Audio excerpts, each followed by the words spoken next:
All right, can you hear me a little bit better now, everybody? Sorry, I will get this fixed tomorrow. I have a new mixer coming in. My mixing board fried, so I actually literally plugged my mic into the back of my computer, and Oh, damn. this is as best as it's going to get. I apologize. The people on Skype right now actually can hear me just fine, but for you guys, I have to talk into the microphone, so it's a little bit better. Sorry about Don't that. You don't need a mixer, by the way. You can just get you're using an XLR mic, Yeah. right? Mm-hmm. Then you could just get an interface. Like I've got an audio box, a PreSonus audio box, but you can also get whatchamacallit, Look what I'm trying to do there's a here. few other Now, ones. this mic is so you guys can hear me on Skype, and this is the mic I'm actually having to broadcast through. Jerry rigged to hell and back. What the? Yeah, exactly. Okay, that's a little. That's what I'm saying. I will get it fixed tomorrow. The new mixer's coming in. It'll be fine. It's great. This reminds me of that picture with the guy with the old Nokia cell phone with it rubber banded to his head is like a ghetto hands-free system. It was completely ghetto. Okay, everybody. I'll just shut up. I'm going to say real quick what we're here, what we're doing, and then I'll let the other guys talk because you guys can't hear me very well. So what we're doing is a post-cast cast with the cast of StarCast. Did I do that right, or did I forget? We got some Inception level. I think you shit forgot a going couple on of here. casts. I forgot a couple of casts, but that's all right. And so what we're going to do is talk about what they didn't talk about on the Star Citizen live event that just happened. That was a fiasco, way worse than ours. At least That we know of. skipping.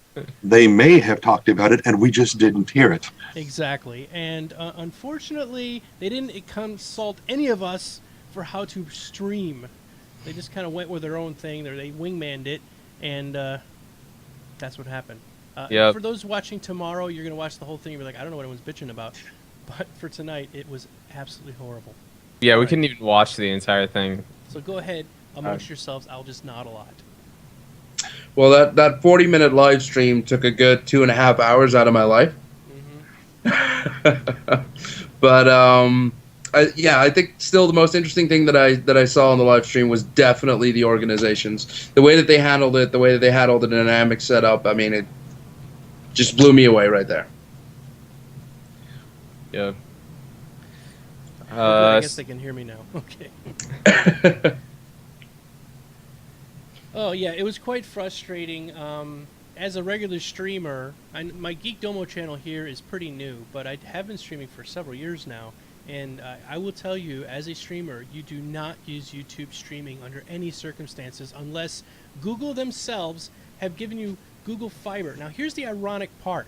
They're in Austin, Texas, and you would think that they have Google Fiber with a gigabit upload, and it still couldn't handle a stream that I'm running right now on a 5 megabit per second upload, and it's doing just fine.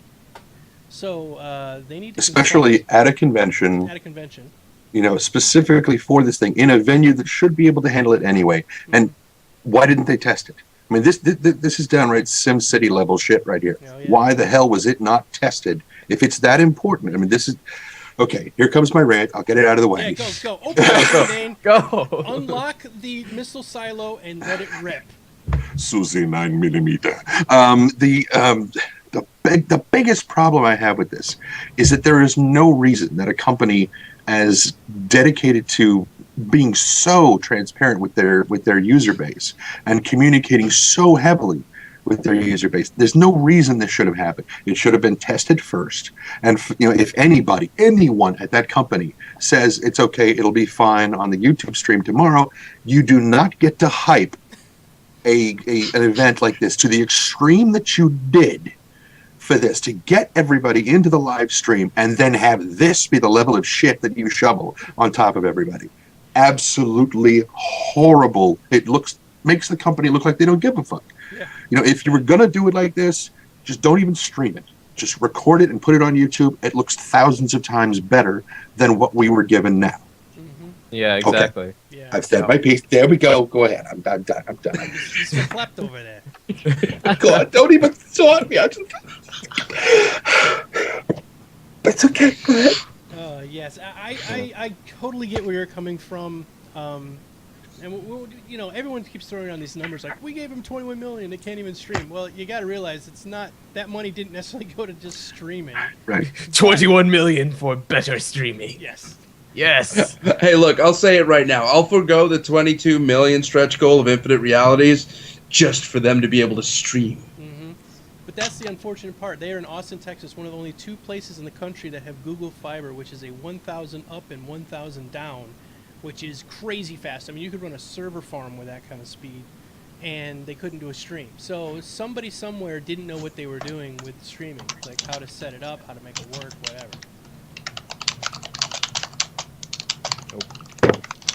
I'm gonna make myself feel better now. Okay, so should we just go through, Yeah. starting from the beginning, about so I guess this is a bunch of fluff. Most of the live stream that we actually got to see was fluff.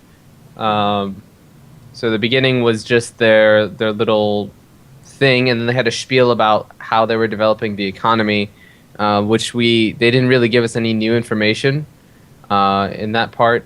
And then they had the main bit, I think, was about the organizations, which looks fantastic. I gotta say, the amount of maneuverability and just options that they're giving people. I mean, they're even giving us like ways for us to brand and really customize our own page, and then incorporating the application process into the website itself so that we can manage members.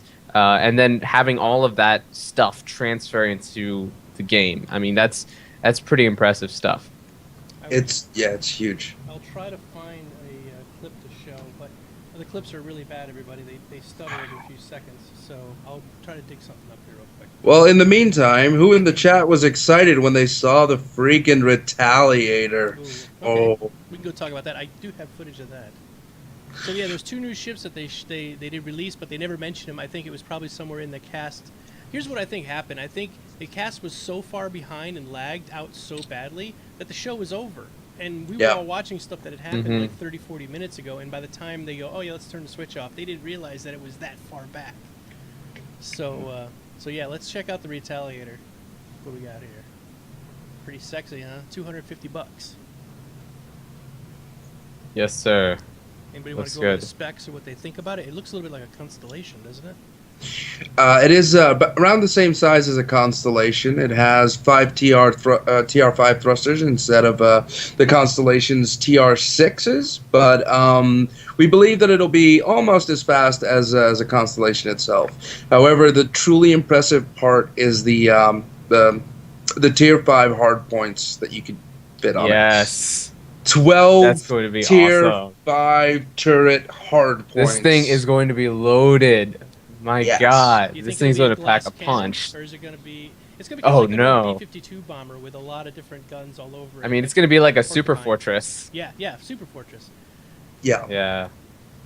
And they've already commented on being able to. It has a cargo hold of around 30 ton, which is 5 ton less than the Constellation. But you can forgo putting actual. You can forgo the bombing bay, and actually use those 30 tons of cargo. And have it as a freighter or as a gunship or something more akin to that. And then technically it would be a Constellation in spirit with a lot more guns. It's a Constellation with a lot more guns. So it's a very, very large ship. I know some people were complaining, I saw in the chat for Twitch and also on YouTube, that 250 seemed like a pretty big hunk of change. But Well, it's almost it's the the exact same. same as the Constellation, yeah. Yeah, it's just a different. I mean, the ship is an entirely different purpose. Though. I mean, the Constellation's been compared to the Millennium Falcon. It's almost a combat freighter, if you want to think about it. Its primary application is actually in running cargo, and doing stuff like that, and exploration, things like that. Whereas if you look at the specs on the Retaliator, it is built from the ground up for heavy space combat. It's built to destroy capital ships. It's built to disable capital ships. I mean, it's there for large scale fleet combat. So it's a totally different animal to the Constellation, but it is about the same size. but and probably about the same cost. So yeah, it makes sense that it's also 250. Yeah. Cool. All right, you want to talk about the next one? The other one they talked about, which was the Gladiator? The Gladiator, which again looks really sexy. It's actually based off the Hornet design with the big round circle in the middle. We could probably fit a turret in there, but I don't want to speculate too much on that. It does resemble like the old style B-2 bombers, like not the new style B-2 bombers, but the ones that were used way back when, like the first iteration. Mm-hmm. And it looks to be a very maneuverable ship, and they've already commented on it being capable of used as a salvage ship or a multi-purpose ship, and it seems to be a very all-round universal little plane. Mm-hmm. So, and it's a carrier bomber, and that really, it's great that they're actually differentiating carrier bombers from long-range bombers, and both in terms of cost and in terms of just the specs and creating that differentiation, because I think if it really changes the dynamic of a battle if you've introduced basically a ship that's designed to be sat in a carrier bay, or have ships that are designed to be sat in a carrier bay, rather than having all ships designed from the ground up to be just, all of them are long range, every single one of them has a jump drive, because it gives a lot more flexibility in terms of how you build out your fleet. But these are going to, if you're paying $150 for this, you're going to have to leave from a carrier, or will you be able to take it out from your hangar? It doesn't seem to be very long range. They've commented on every single ship that they're currently selling will have jump capabilities. I thought they were kind of iffy about that a little while ago. At least when I first got into it, they were holding back whether or not all ships could jump. Well, they were holding back whether or not all ships would start with a jump drive. Oh, I see. But they have made numerous claims that all ships will be able to jump through systems. Oh, it would be jump points. Yes, using the jump points and the jump drives, because you need a jump drive to jump through the systems.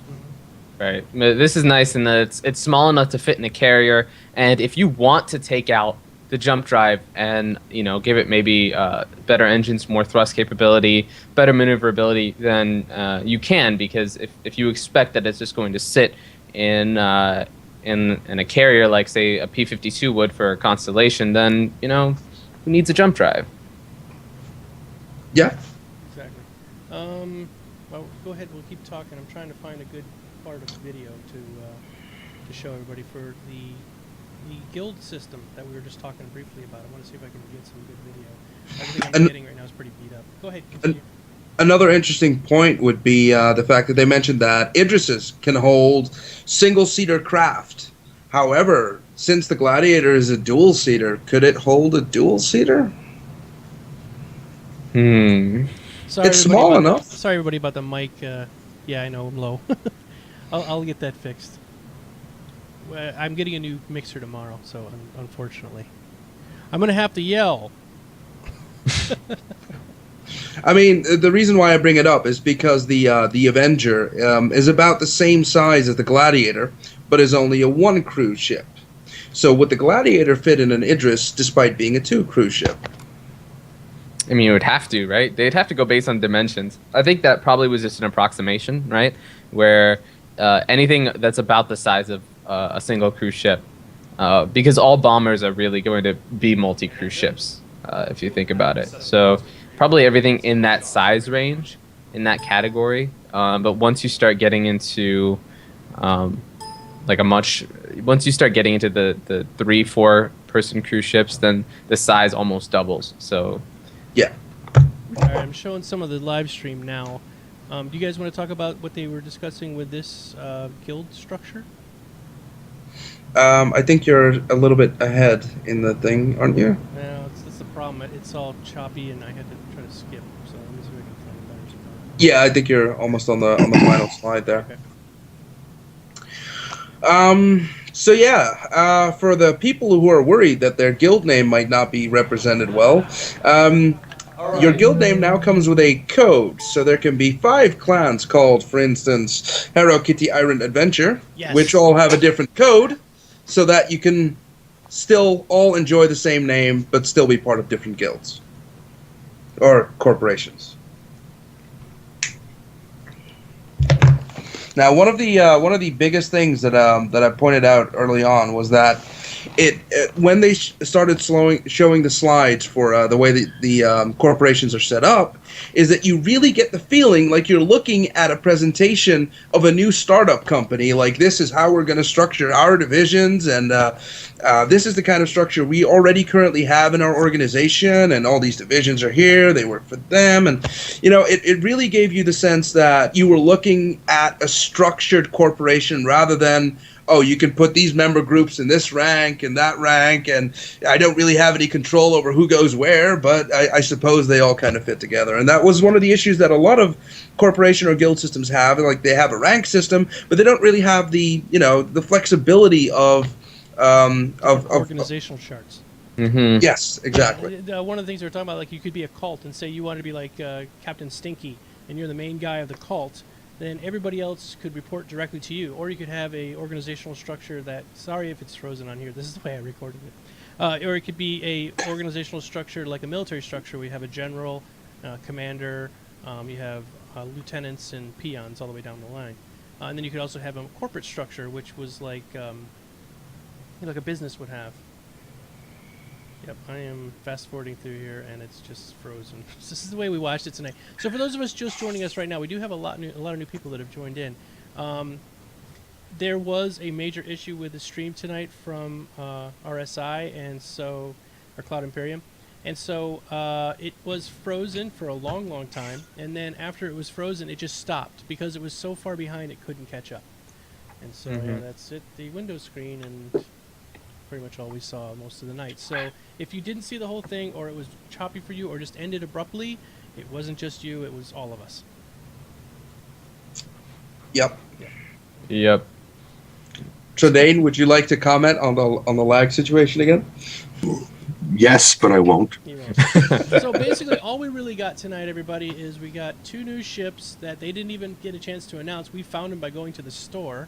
We got an organizational structure that was that's really nice, and it looks great. You'll be able to go to the website.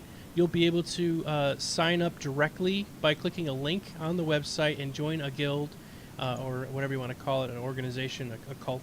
And the people of that group they'll have a private chat that will be in game and also out of game. There will be notifications, so you can call out to different members of that group or guild and say, "Hey, we're getting attacked on this particular star system. We need help now." And people can jump in and come over and try to help. You're going to be able to get a private forum and a private chat also on the site, plus your own page that you'll be able to design however you want, but it'll fit within the Star Citizen look of the main site. Yes, sir. Yeah. And then one other thing was the Advanced Hunter class, or Advanced Hunter thing. Does anybody want to talk about that? Yeah, they what they did was in the add-on section for ships, under the Aegis Dynamics Avenger, for new backers, they put a Advanced Hunter Avenger. However, this was merely a package, so it cost $15 more than the Aegis Dynamics Avenger. It contains the Aegis Dynamics Avenger, and it was just mislabeled. It should have been under game packages rather than add-on ships, so it's not actually a new ship. Mm-hmm. Moose Viper was saying there's not one clean-shaven person among you. We have a little bit of time. If anybody wants to ask any questions or what we think about whatever, we might have skipped some stuff, go ahead and just write it in the chat, and we'll answer them as best we can. So while we're gathering the questions up, you want to talk about the next great starship? Oh, yeah. Next So- great starship. The contest. It's yeah. a contest. Mm-hmm. So it's basically they're opening registration on October 31st and ending on December 31st, and you can have a team of 3 people who can design and model and rig a 3D spaceship. So basically, all it takes is either you build a ship in, like, say, Blender or 3D Studio Max, You design it, you model it out, including surface textures, and then you rig it. So you need somebody who can do animations, and if you and then you enter your ship into the contest, and then you win whatever. It has to be fully rigged, though, right? It has to. It's got to be fully rigged. Which, so you for have people who aren't familiar with 3D modeling, what does that mean? that is basically animating all of the different doors and ladders and whatever else you have. So basically, the way animation typically works in say a program like Blender is that you have a little scroll bar on the bottom, and you scroll through. It's basically like a time bar, like you're watching a video, and as you scroll through the video, the doors open and the doors close, and each segment of the video represents a different animated process. So what you can do is you can build out all the animations in a single file, along with the modeling and the rendering, and then you can send it off to somebody else, and they can go ahead and skin it. Right, exactly. They can skin it, and then they can take specific chunks and say play this time to this time. When this input happens or whatever, they can actually stick it in the programming. So yeah, it can get pretty complex, but it is actually it's a lot of fun to do. But what I was gonna say is that I noticed something on the page for the next Great Starship thing, and one of the partners, the first partner, is YouTube, and Twitch is not listed there. Yeah, that is one thing I want to say. If they take anything away from this event tonight, they need to start using Twitch. Here's the deal. With that kind of upload speed that they potentially had at that particular place, they could have dual streamed it, no problem. Like, I'm right now dual streaming to two things, and it's very easy to dual stream. All you have to do is set up another setup, and you could have just split it apart. Half goes to YouTube, half goes to Twitch, and people could have split the chat, but who cares? The chat over on YouTube was so ridiculous, All right, so we actually have a question. We have a couple questions, okay? Eric Pasta says, regardless of whether or not you own one, I want to know what each one of your favorite ships are. If that's too difficult to answer, just tell me which one you're most excited about. I'll go first. Easy. I'm with the Freelancer. Thank you. That's what Trendane is. All right. So Trendane's Freelancer. What about you, Perfect Nerd? I gotta say, either the Constellation or the Hornet. One of the two. I'm most excited about the Retaliator, but it piqued your interest. Yes, I'm most excited about the Retaliator, but what I'm looking most forward to is flying my Hornet into dogfights. That's I gotta say, yeah. That's gonna be a lot of fun. Yeah. See, I'm a little claustrophobic, to be quite honest with you, and so I'm not all that excited about ships that don't have a place for me to stand up in. I'm sitting looking at the Hornet cockpit, and it's just like right in there. You're like a fighter, like looks like an A-10 cockpit or something. Mm-hmm. Yeah. So yeah. All right. Next question from Mr. Boil Down: a Rear Admiral plus Gladiator, or Colonel plus Retaliator? Which would you choose, or Rear Admiral plus Hornet? Well, seeing as the Colonel and the Retaliator is a Hornet and a Retaliator, and a Rear Admiral plus a Hornet is a Constellation and a Colonel. Well, a Colonel. I guess I'd have to go for the Hornet and the Retaliator, which is the Colonel package plus a Retaliator. I already revealed that I was excited about the Connie and the Hornet, so probably the last one. Okay. All right. Anything else we got here? What else were we going to talk about? Anything else? Yes, Lost Vector, my mic is low. Sorry about that. So this is a beer. Oh. This was not our normal broadcast, guys. We were doing this as just something to talk about after the fact. We were hoping it would have been a full live stream and we could have just come out and covered everything that they talked about. But they cut it short and it was nothing but lag. So unfortunately, we really didn't have much to talk about tonight. But We do this live every Tuesday, and everybody here is welcome to please come and join us for our live show, and we will, by Tuesday, have figured out what everything was supposed to be. We'll watch the video tomorrow on YouTube or wherever, and we'll catch everything up, and then on Tuesday we'll talk about all that. Trendane, what are you drinking? Well, before I tell you what I'm drinking, since it is the purpose of this live event, regardless of the state it was in, was the 1 year anniversary for Robert Space Industries doing this the Star Citizen thing. So what I wanted to do was wish them a happy birthday. Oh, I don't have any bread, so I will use liquid bread instead. So that's one birthday down. That's a crazy looking torch you got there. It's my jeweler's torch. I wonder, do you smoke crack? No. No. I just interrogate people. So what I'm drinking with this delicious dark beverage is, I have to look at it because I can't remember what the name of it is. It's by Clown Shoes Brewery. It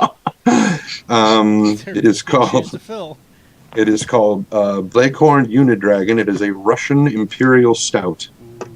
And it is a big bottle. Magical. It is absolutely delish.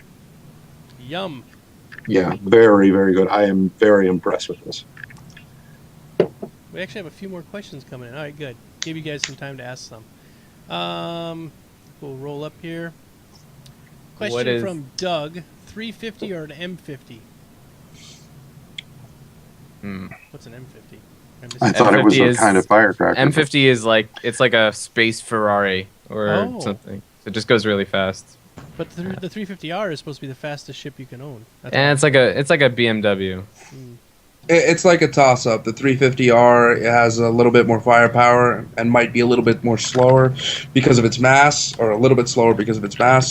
And the M50 might be faster, but with slightly less firepower. I don't think there will be too much difference between the two. All right, we'll get into this because we're going to ask. Everybody wants to talk about space racing, so we'll get to that in a second. Do you think the bald guy in the audience looked like the main character in the hangar? I'm absolutely sure that they are using their staff right now for the heads and stuff of this game. 100% guarantee that. But if it's maybe, do you have like a timestamp about when time that happened? Every time they panned across the audience, he was like front and center. He's like, I was like, look, it's that guy from Midnight Oil. Well, apparently it's all right. Question from Pubes, Elite Pubes. From who? Elite Pubes. Okay. Pubes Leet. Pubes Elite. Mm-hmm. These are very elite pubes. Thank you. Mm-hmm. All right. Have you guys heard anything involving the Constellation variants? I originally purchased the Digital Mercenary just for the LTI. I've been hoping the variants will be purchasable before LTI for veteran backers is up. What do you guys think? Well, we're not really sure if all the ships that came out over the course of the live stream are all the ships that are going to be on sale until the 14th. It might be prudent just to wait a little bit, or at least a couple of hours, and see if any other ships are coming up for sale, because when they first put the Retaliator in the store, it was broken for about 10 minutes. When they first put the Avenger in the store, it was a package that was mislabeled in the wrong category. So they're doing it all manually and by hand, and there might be a lot more ships that we don't know about. Yeah. Yes. All right, so everyone wants to talk about space racing. I absolutely know nothing about space racing. I'm hoping you guys know a little bit about it, because I'm just space racing. They haven't really talked much about space racing. I mean, I'm pretty sure it's almost a mini game in the universe compared to all the other stuff that they're doing. But as far as I know, really, the 350R and the M50 are probably the only ships that are capable of or are built for for speed more than anything else. The M50 more so, I guess, because of its lighter load. But I don't know if right now there's only a couple. If there's only a couple possible ships, it'll probably be pretty boring to watch a bunch of M50s racing in space. And I don't even know how that would work. Like, how would you design a course for that? Well, you can do it like they do with airplane racing, with like those circular rings that are in the sky, and you have to go through them. So you're not Otherwise, you could just cut from one spot to the next and win. I think they may already have it. If you look on the RSI website, they had the latest galactic guide posted, the Ellis system, which is apparently listed as a galactic racetrack. Oh, cool. So Didn't catch that. That's awesome. it only just came up right before the live event started. Trendane is so bitter about this live event. I need to eat more pineapple and more celery because that will sweeten me up. And I'm so angry. I could just spit, and I never spit. Oh, wait, sorry. Oh, my God. You know what kind of guy you are. Yeah, in the Galactic Guide for the Ellis system, there is one image at the top, which actually features a ring and has little ships flying through it. Yeah, you'd So have to it'll- fly through rings. Yeah, so it'll be a checkpoint system, and knowing that there is a maximum speed for every single ship, and every single ship can reach this maximum speed, it'll probably rely more on navigation and acceleration than it will on actual top speed. Right, it's got to. What little of the video I was actually able to see? There was something in the hangar with two flaming hoops, and they were jumping over the ship. Oh, What that the hell was that? That was the Wingman's buggy. hangar. Yeah, Wingman's Yes. hangar. They did like 2 Wingman hangar ago. They set up the 2 rings, and they did that in the studio. They didn't. It's not something you could actually do. I would hope not. They're burning up all the oxygen in that chamber. No, those were oxygen tanks, and he jumps over and he hits them like bowling balls. They explode and it releases more oxygen back in. Oh, I see. How very Mario It's Kart. burned up. Yeah, it was very Mario Kart, exactly. All right, well, if nobody has anything else, I guess we could probably wrap it up. Appreciate everyone coming to join us tonight. Like I said, check our Twitter. I am at Geekdomo. Perfect Nerd, what's your Twitter? I'm at Perfect Nerd. Just like that, okay? Just Core of like that. Existence, just like Core that. of Existence, at Core of Existence. And Trendane. Salty, bitchy fuck. No, wait, no, sorry. It's at Trendane on Twitter. Sorry. They practically rhyme. It's, Eric Pasta wants to know how many space-themed beers and boozes are there? I don't know any. Rocket Man. There's got to be some Rocket Man something somewhere. But anyway, follow us on Twitter or follow this Twitch channel right here, and we will. We're back every week, so we'll do a much better show. And are we going to have the... What's Sorry, that? go ahead. Hold on, sorry. To those of you wondering about Wingman's hangar, it's been postponed till next week. Next week. 17th. Yeah. We'll talk before then. But we'll get all this stuff sorted out. We'll come out with a really nice show on Tuesday, kind of wrapping everything up correctly, not so rushed. And thanks a lot for the comment, Agent Zero, on the ramp-ups. Oh, and also, when this is up on, it'll be all of our YouTubes, and I will, at least on my channel, put the annotations for everybody's other channel. So That you'll was be my able to- question. Yeah, you'll be able to click on these squares and subscribe to the person directly. So, Dark So, yeah. wants me to come to TeamSpeak. Is that the Imperial TeamSpeak? Yes, Yeah. that's the one he's talking All about. right. Is it back up? I thought it was down. I'll come No, over there it's in just a back up. minute. Thanks everybody for coming, and really, really frustrating for all of us. I'm sorry that we had nothing better to show you, but very frustrating. Very. Good night, guys. Thanks a lot for watching. See you soon. This is the StarCast cast saying, see ya. Be careless. Goodbye. Have a good